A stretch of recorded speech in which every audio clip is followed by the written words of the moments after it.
Raising too much money is one of the worst things you can do as an early stage founder.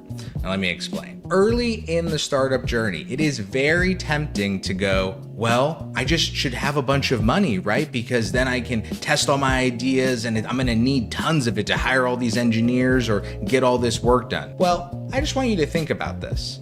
If you raise a ton of money, that means you have to sell off chunks of your company.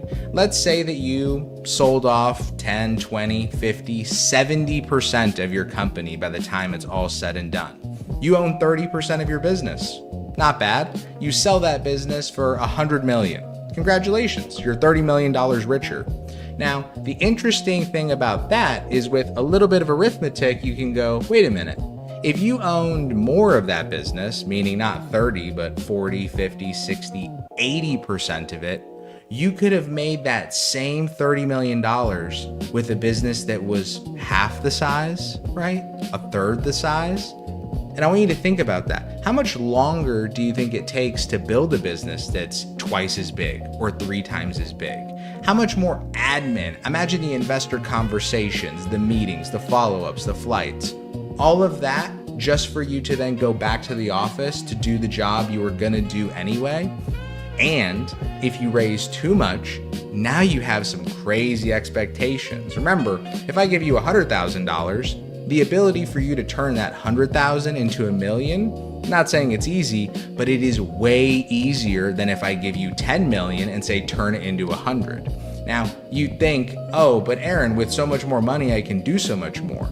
No, with so much more money, you can afford to make much bigger mistakes. And I don't mean you can afford it like it's fine. I mean, you have the ability in your head to make big mistakes, more than you could if you had very limited funds. Now, there's a certain amount of funds where it's going to cripple you and not let you actually work if you don't have it.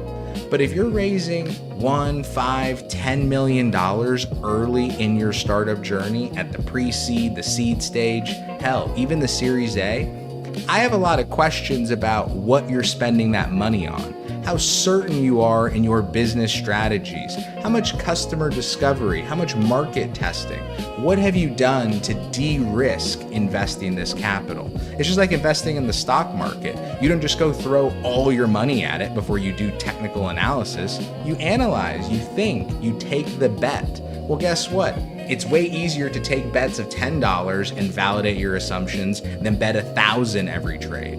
But yet founders go out and hire people at random, raise millions of dollars from investors they've barely met, and then they wonder why everything went to hell.